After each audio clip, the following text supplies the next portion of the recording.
Thank you, Aaron. My mother would appreciate that. Let me shut my phone off first of all, because otherwise I'll embarrass myself again. Good morning.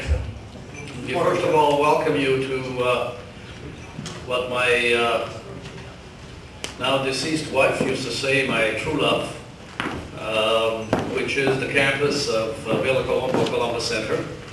I think this is probably germane to today and to what we're doing here, because it's probably one of the best examples of the right way for a community and a government, and I stress it was a conservative government that worked together, made huge commitments, and resulted in something which I believe has been, not by myself, but by outsiders, described as a very successful undertaking. So welcome to Columbus Center and the Villa Colombo campus.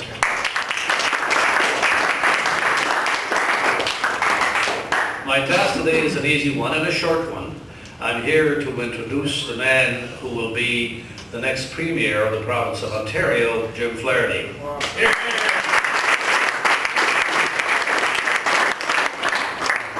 I've been asked why I'm supporting Jim, and in some very brief words, I hope to do justice to my feelings. I think Jim has a genuine commitment to conservative values and conservative philosophies.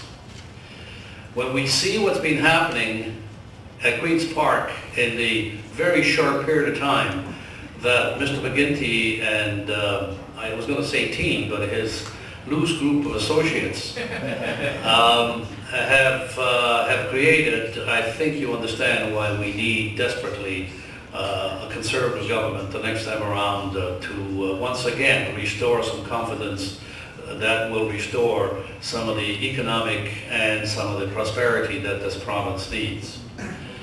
Jim Flaherty is probably uniquely positioned of all the candidates to lead a team of conservative men and women to once again govern this province in a way that will deliver the promises that this province should be able to deliver, not only to us but to future generations. From opposition to government, back to opposition, I think that kind of experience makes him by far the best person in the race to be able to lead, as I said, all of us to victory the next time around. So ladies and gentlemen, I would like to invite my friend, as I said, the gentleman who we're going to work like you know what, to make sure that he wins this first race so that we can then really win the war at the next election. Ladies and gentlemen, Jim Flaherty.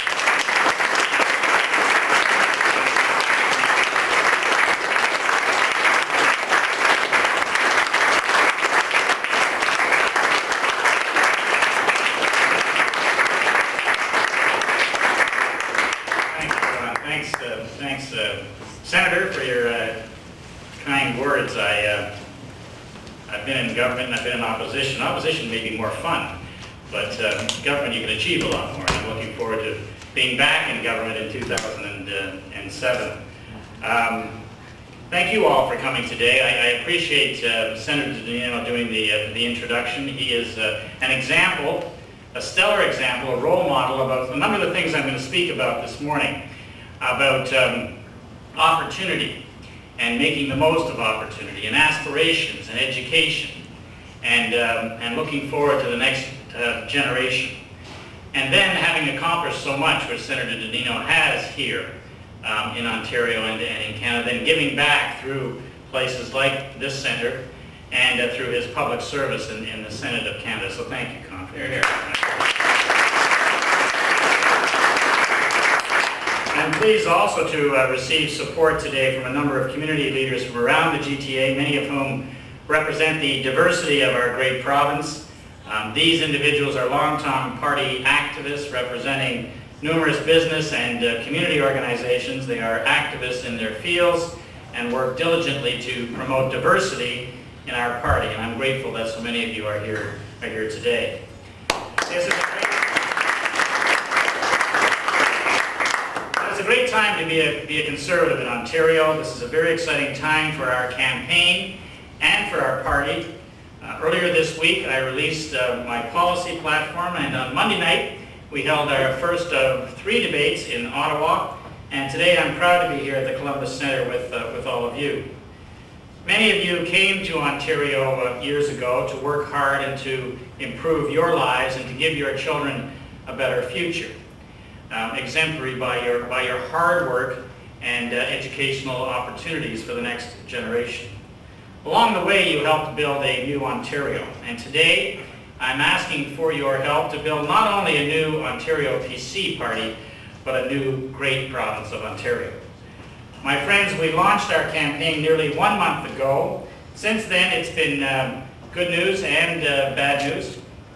The bad news is that the Liberals have brought in a punishing $1.6 billion tax hike, which started on July 1st. Those of you who receive checks where you deducted at source from your employment will see that as of July 1st. I've certainly heard that from people. The good news is that our campaign is on a roll, and we are 1 month closer to defeating Dalton McGuinty in October 2007.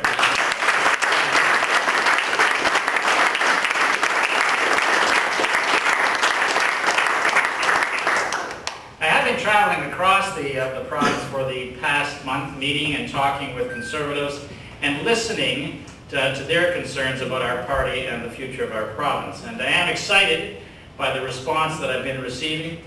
Day after day, I can tell you that our message is resonating, our team is growing, and we're going to win on September 3rd.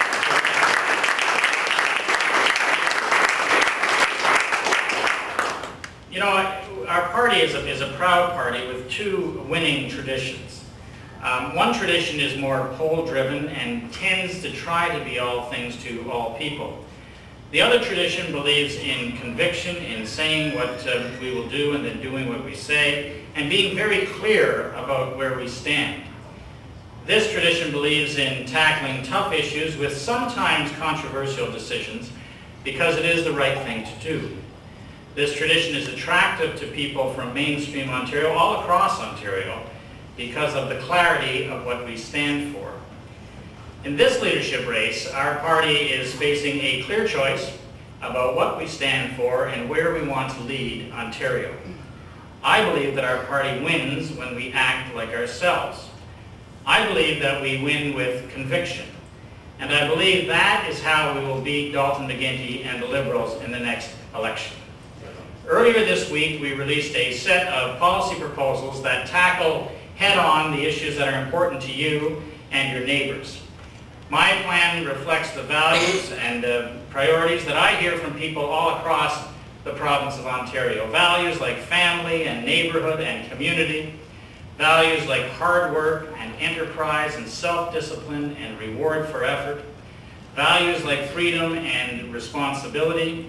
Values like pay as you go and live within your means and balanced budgets. My plan doesn't mince words, and it doesn't try to be all things to all people. It reflects the fundamental fact that economic strength, the strength of the Ontario economy as we go forward, is absolutely essential so that we can have our priorities in order and have the high quality of life that we all want. I believe that the people of Ontario have unlimited potential and that we need to focus on the strengths of both our urban and rural communities in creating a strong world-class economy in Ontario. I believe that there are 4 things that need to be done in order to get us there. First of all, we need to reduce the tax burden in Ontario, particularly the tax burden on our hard-pressed middle-class families, where because of the most recent tax increase by Mr. McGuinty, middle-class families are now working about half the year for government and paying about half their incomes to government before they can turn to support of their own families.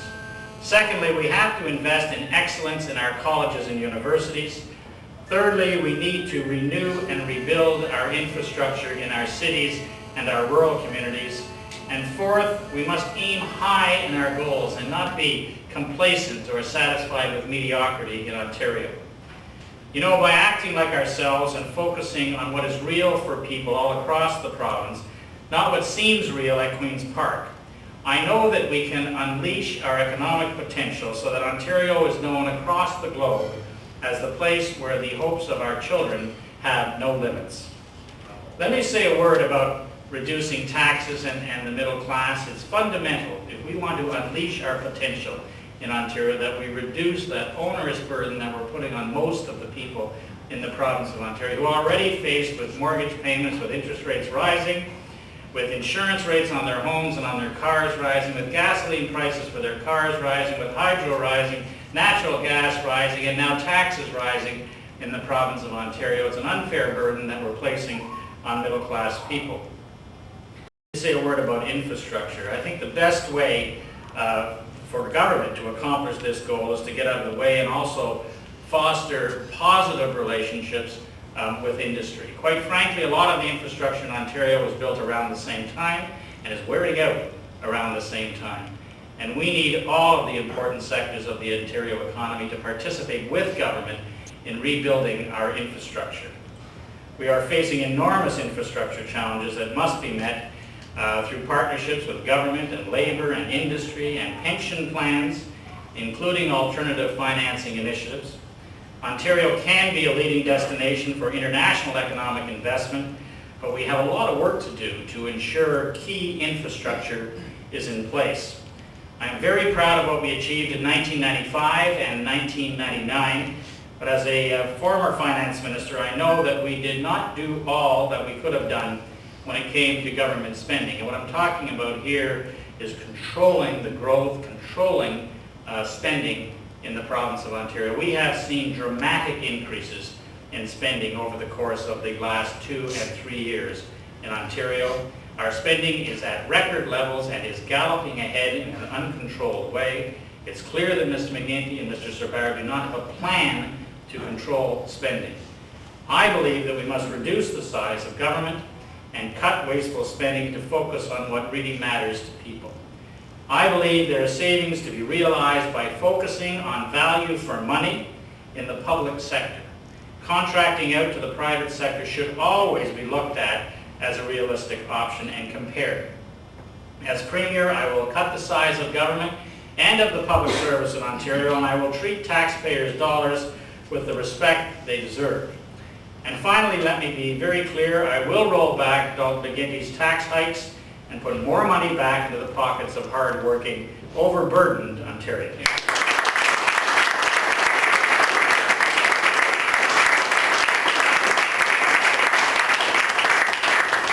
I'll say a few words about education. And this is all about choice and opportunity in education. Lots of you are parents, and you know from raising your own children, and Christine and I know from looking at our 3 boys, that they're different. And we knew that from the time they came home from the hospital. They have different needs, and they have different abilities and disabilities. And you know, in order for children to have their needs met, and in order for them to excel, one size doesn't fit all. It's for that reason that I'm strongly in favor of more choice and more opportunity for parents in education. I want to change our education system so that every child's unique needs are recognized and their individual strengths are built upon. Every child should be given every opportunity to succeed, and we know that each child is brilliant in his or her own way. If our children are given the tools for greater success, Ontario will have a stronger and more prosperous future. And to unlock that potential, we need to have greater parental choice in education. And I believe that parents, not bureaucrats here in Toronto at Queen's Park, are best equipped to make decisions for our children. As Premier, I will give parents the right to select the school of their choice in the public schools systems. I will track school-by-school results and encourage improvements through performance-based enhanced compensation for principals who deliver results. I'll also ban teachers' strikes because our children are too important to be put at risk by labor disputes between school boards and unions, and that can be dealt with by mediation and arbitration. And finally, I will bring back the Equity in Education tax credit in order to give genuine choice to middle-class parents who choose independent schools for their children.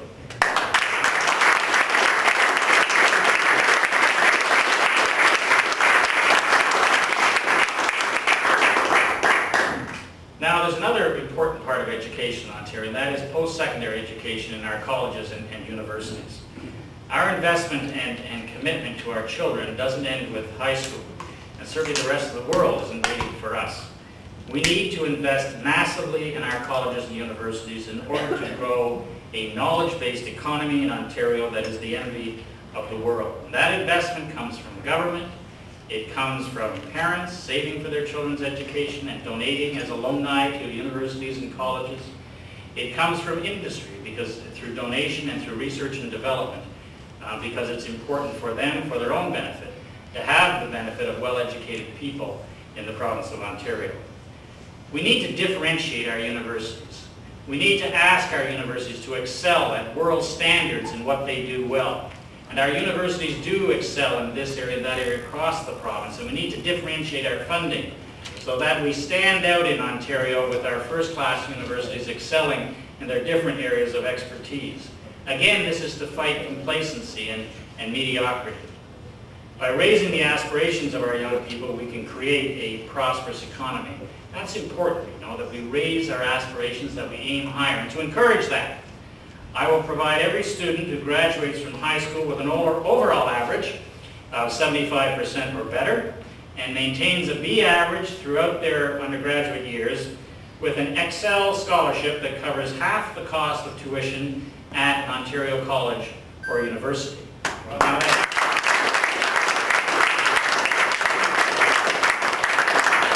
This is so that folks will aim higher. And yes, there's a cost attached to that, but my goodness, the benefits that this investment brings in the province of Ontario will be enormous. We also need help with the skills trades, and I've heard this for years around the province of Ontario, and now this is an opportunity to talk about it and to do it.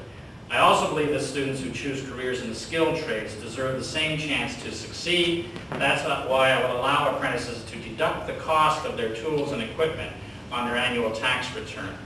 This will help bring more people into those professions that are so important to Ontario's economic future. Like you, my values are rooted in my family and my community. As Conservatives, we all believe in hard work, compassion for the vulnerable, and support for our families. I believe we have a moral responsibility to care for the most vulnerable in our society. People with disabilities have the right to live in dignity and comfort. We have a moral obligation to strengthen the abilities of all persons. I've been an advocate for supporting people with disabilities for a long time, and publicly since I was first elected in 1995. My commitment to improving programs that support the abilities of every person remains strong. And so, when I had the opportunity in the budget in 2001, for the first time in 10 years, we increased the funding for children's treatment centers across the province of Ontario. We also increased dramatically the funding for persons who work with persons with mental and cognitive disabilities in Ontario. And we dramatically increased the funding for group homes and support homes for persons who suffer from developmental and mental and cognitive disabilities in the province of Ontario. This is the kind of action that I think the people of Ontario expect from us as Conservatives, because we understand that not everyone can compete in our society on an equal basis, and we make up for that to the best that we can by maximizing their abilities in Ontario. In a province as prosperous as Ontario, it is also, in my view, inhumane to stand by and let people die in our streets. It's important that we help people with drug and alcohol addictions and mental illnesses who are abandoned by our society on the streets, and for that reason, I'd make sure that we had teams there to get all of those folks the help they need.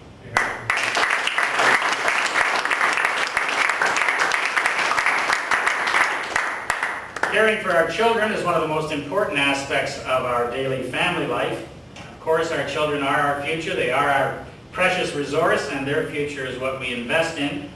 I will create a family-friendly child care tax credit to help parents who choose to stay at home to care for their children. These parents deserve our equal recognition and support in our society. I also believe we need to support prospective parents who are trying to adopt children within their families, and to encourage adoption, particularly of Crown wards in the province of Ontario. I will establish a domestic adoption tax credit to ensure that people who bring a child or a young person into their family, that they get the assistance from government that they deserve. Now, I think it's fair to say that politicians make a lot of promises. We've certainly had some bad experiences in that regard lately in Ontario. The McGuinty Liberals betrayed everything they campaigned on. They didn't waste much time doing it. Now, more than ever, the people of Ontario are looking for leaders they can trust, and I certainly heard that knocking on doors during the recent federal election. I believe that politicians should keep their word, and that one of the best compliments from the voters is he did what he said he would do. As Premier, I will introduce tough recall legislation so that when politicians like Dalton McGuinty break their promises, the voters have the right to recall and remove them from office.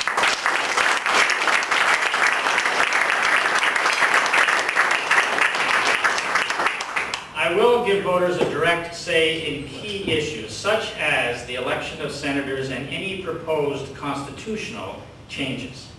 And at the party level, I will work closely with party members, riding associations, and the executive to listen to party members, to empower party members with respect to policy and our party's finances, and give them a greater say in the policy and the finances of the party. Just a word about health care. This is one of the areas in which there are clear differences emerging between the three of us who are seeking the leadership of the party. Frank Cleese, as you know, it says we need to revisit the Canada Health Act, and is of the view, as I understand it, that it's okay for someone to use their own resources to move ahead of the line in healthcare services in Ontario. And that's, I compliment Frank for entering the debate and for creating the debate that we're having on this issue. John Tory has said that he believes in the principles of the Canada Health Act and that there's no room for private delivery of those services, according to the Windsor Star. I believe in publicly funded health care. I think it's a Canadian value. And when I go back and I look at what Premier Robarts did, and T.C. Douglas said, if you go back a couple of generations now in Canada, what they were talking about is a publicly funded health care system with delivery by all kinds of partners in our society. For-profit, not-for-profit, independent, government employees, non-government employees. That was the idea, and we've rather gotten away from that in Ontario and in other parts of Canada. So I'm for various people delivering the services, publicly funded insurance company that we all pay for with our taxes, no queue jumping, and nobody has to get out their Visa card. The bills are paid by our publicly funded healthcare system. That's important reform. We will have competition, increasing competition on the delivery side, which will help drive down prices. And the other thing we need to do when I talk about healthcare prices, it's something we didn't do as a government, and goodness knows we were imperfect, is we never did get the bills out to people. So that when you go see your physician, or you go to a diagnostic imaging clinic, or you go to a lab to have blood tests or whatever, you'll get a bill, and the bill will tell you don't have to pay the bill, it's paid by the publicly funded system. But it'll help get away from this idea that too many people have that health care is free in this province. It's not free, it's very expensive, and it'll be good for all of us if we see the cost of health care as it's delivered to us in this province. My friends, are with bold ideas like I've talked about this morning, and with new ways of thinking, we're going to have a brilliant future in the province of Ontario. I believe in the people of Ontario. I know in my heart that we can set an example for the rest of Canada, that we can lead Canada and the world when it comes to realizing our full potential, our full promise. Ontario has the basic fundamentals to build a province that is second to none. We have everything it takes if we make a few fundamental decisions like I've talked about this morning, if we have our priorities in order, and if we build upon those strengths, if we push ourselves to a higher standard and strive for excellence, then we will unleash that potential, and our children will have hopes and dreams that are limitless. As I travel across Ontario, people are sharing that enthusiasm, that positive view of our Conservative Party, that it's a great time to be a Conservative. It's a time in Ontario for us to rebuild, to plan for the time that we will take over government, to focus on those priorities that I've talked about this morning, and those values and principles that we share as common sense Conservatives in Ontario. By working together, we can rebuild our party, our great province of Ontario, and in October 2007, defeat Dalton McGuinty and the Liberals. Thank you.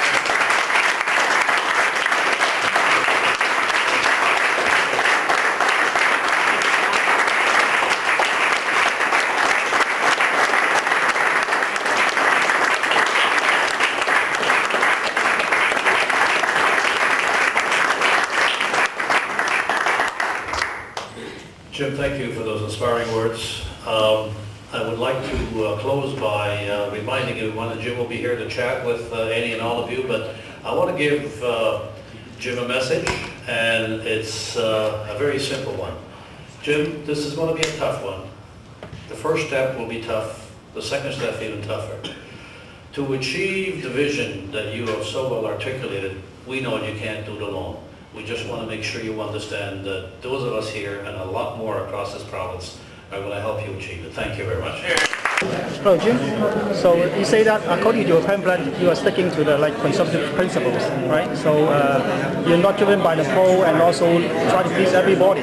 But it seems that according to the federal election last time, the left side seems getting a lot of votes. So you will be pleasing, getting more votes right there, or sticking to the old principles? Not at all, actually. I think that in the federal election, that in the last couple of the weeks of the campaign, we started being defensive, which was an error, that we should always assert our principles and our values as Conservatives, and that when we do that, we succeed, as we did during the first half of the federal election campaign. We now have a solid foundation in Ontario, 24 seats federally, and we can build our Conservative majority government on that solid foundation. So I'm very positive about campaigning on Conservative values. I don't blow in the wind. I don't have polls telling me what I should believe in. I know what I believe in as a Conservative, and I like to base our policies on those mainstream Conservative principles. So in the last provincial leadership race, Flaherty is getting most of the support from inside the party, like most of the MPP. How about you? You're getting more this time right now? Or? Yeah, we've done well with the MPPs this time, and MPPs from across the province of Ontario, and I'm looking forward to continuing their support, not just MPPs, but some of our members who lost their seats last October, and some that lost their seats in October in 1999, because I want to rebuild our party, have good candidates, and be ready to defeat Dalton McGuinty in 2007. Are you going to rebuild the provincial team like last time, the loser like David Chapucci, how the Flaherty did lose in the provincial and they did not join the federal election? Will you be able to get them back? Absolutely. You know, our newcomers to Canada are here so that when I talk to people that are recently here, they're here to create prosperity, to create educational opportunities for their children. I have a scholarship plan for students who get 75% or better, that they will have half their university tuition paid for. That's a tremendous encouragement for young people to strive in their educations. That's why people are here in Canada. That's why over the generations people have come to Canada, to have better opportunities for the next generation. That's what I'm about. That's what the Conservative Party is about.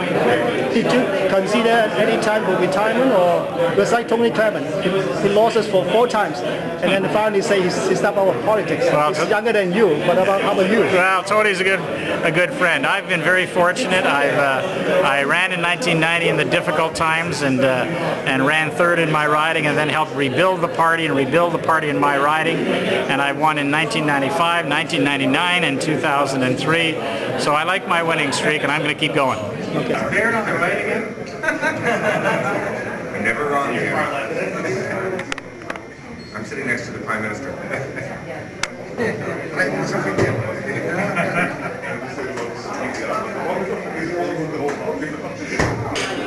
Well, 我现在在这个 campaign 里面的话，我是代表这个少数民族。那么我们这里面有个 bridge 叫做 bridge building。Bridge Building Team， 那这里面都是全部的少数民族这些领袖在一起。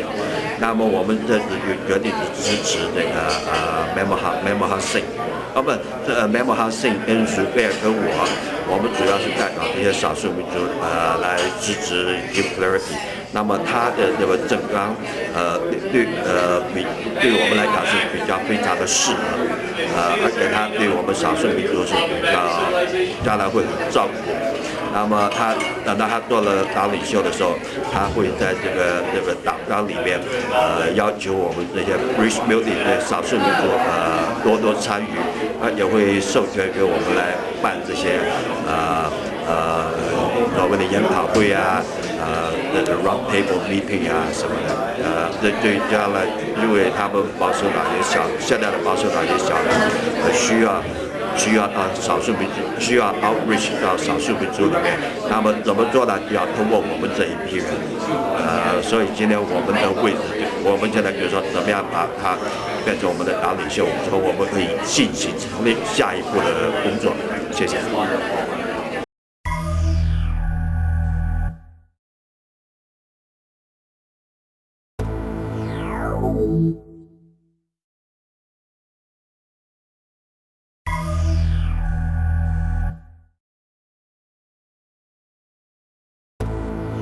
Thank you.